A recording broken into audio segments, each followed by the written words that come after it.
Hey, hey, hey. That doesn't sound like me. Hello.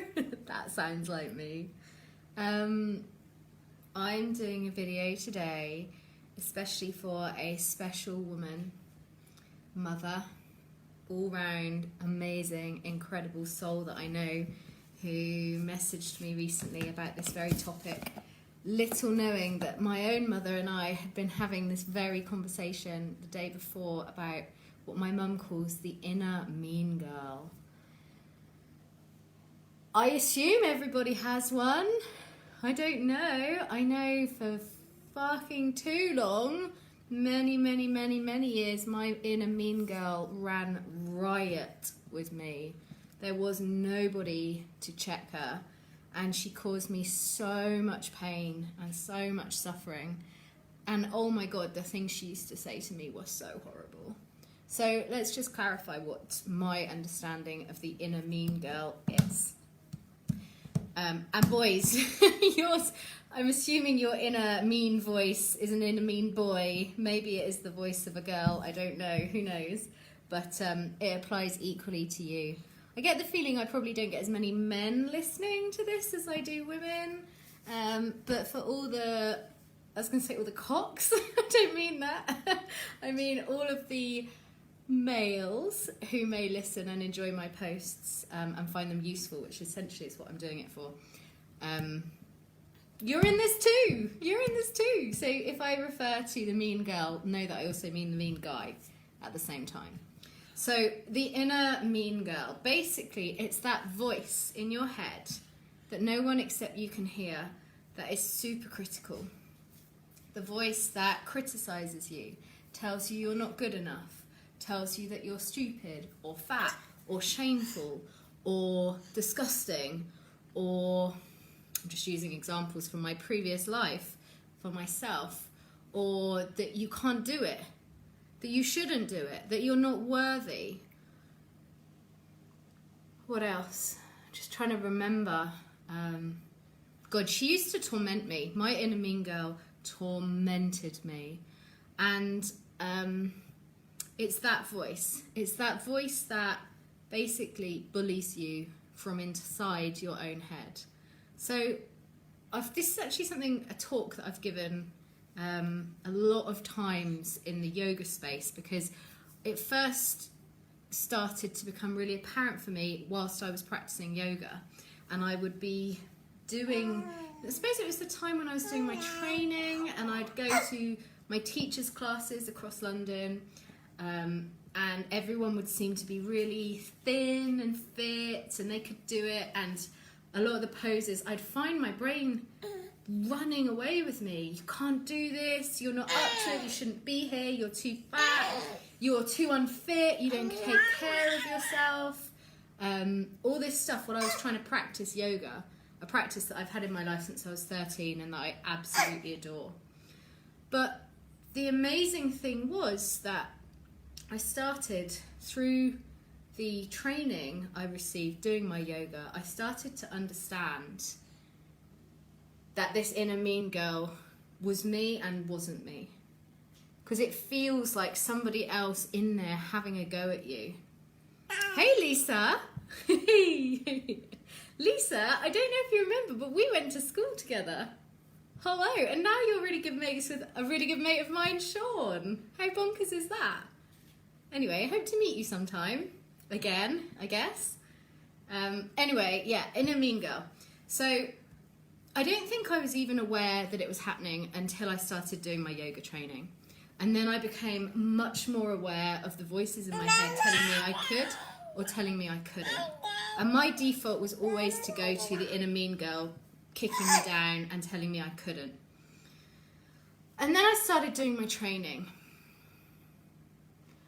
And I started really noticing how I was polluting my internal landscape by listening to the inner mean girl. I noticed how it affected me energetically, how I felt so down, so challenged, how she just kicked me and made me feel depressed and really like I wasn't good enough ever. And I think everyone can associate with that. And when I teach about this in classes, what I say to people is, if you wouldn't say it to your best friend or to your babies or to the people you love, why would you say it to yourself? And yet we don't think like that, sadly. So how did I get to a point where now if the inner mean girl talks, it's like she's a long way away, or she's in a box, or I'm just like, yeah, love, thanks for the input. Might not listen, but thanks anyway. Like I say, the first step for me personally was awareness. It was becoming aware that that inner mean girl was an aspect of myself that needed a voice, but wasn't finding a healthy and useful way to express herself. So what I mean by that is, number one, with the inner mean girl, don't just, like, it's tempting to just tell her to fuck off, but it doesn't work, because all you do is push her into a corner where she gets angrier and angrier and angrier, and she might be quiet for a while, but guess what? At some point she's going to leap out and punch you in the face. So my son's chatting away in the other room about something. So don't try and overpower her, because it won't work, or it will just add fuel to her fire until she's ready to come back and really kick you in the fanny. Ouch. So don't do that. That's my advice. But what I do think is really important is, number one, to become very aware every time she speaks. So start to build a separation in between the watcher, the witness, and your own presence. So you get to a point where you can hear that voice, and at the same time know that that voice is you, but not you, because you are listening to it.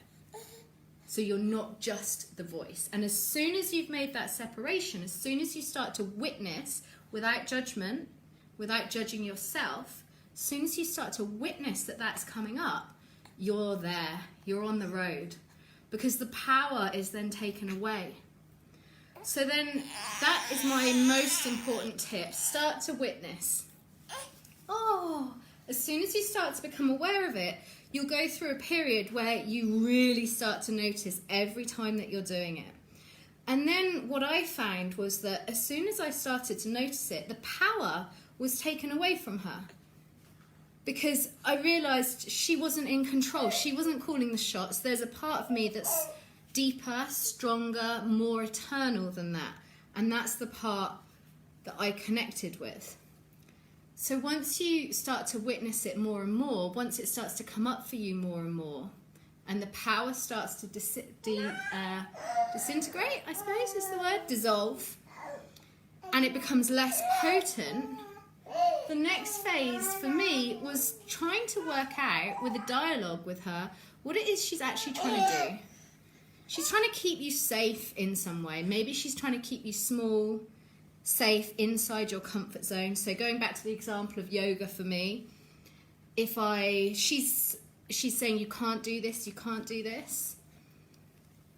And I'm thinking, maybe that's keeping me safe because it stops me trying something where I could potentially look silly if I fail, in my own perception. I mean, really, no one gives a shit. But in my own perception, perhaps I'm keeping myself safe.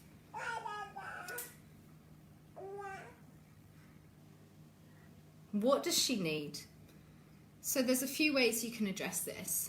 You can go into your practice, your meditational space, your yoga space, and ask her what she needs and just see what comes up. You can...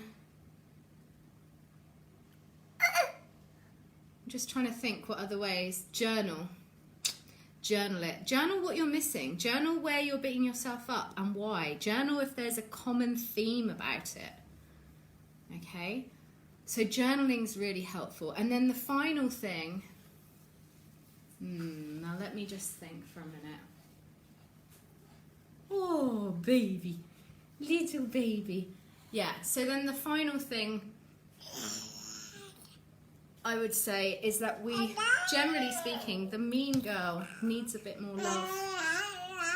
And that's what it is. At least, again, I can only speak for myself. But what I've found, and I'm going, you know, at the moment, I'm going through this to an extent now because I was teaching at the weekend and I went to put on my size large, stretchy yoga pants, yoga trousers, and they wouldn't fit. And immediately the default mean girl went into, oh my God, you are so disgusting. You've eaten, I made 3 brownies, not individual brownies, trays of brownie last week for me and my husband. They were so good. Oh. Anyway, so we made that. Leggings wouldn't fit. The default mean girl comes out, but she's just not powerful over me anymore. And immediately I knew the gift in that was, wow, I need to love myself more. That's what I'm not doing. I'm not taking care of myself to the way I need to. I'm not loving myself enough. And her shaming me is her way to try and get me to change. But actually what we need, what I need, what the mean girl needs is more love. And so often that's what is necessary. Finding a way to send more love to ourselves. Finding a way to cherish ourselves more. Finding a way to slow down and take better care of ourselves. That's what we need. So I hope this has been helpful.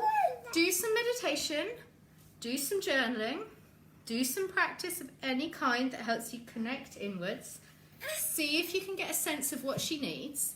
If you can, send more of that to her. If you can't, send yourself more love. Always. Oh. Okay. Cool. I hope that was helpful. Let me know if you resonate with this, if you know what I mean about the inner mean girl, if you've experienced this, and if you're ready to kick it to the curb in a loving, non-judgmental way. Okay, big love. Breathe deep. Stay well. Bye.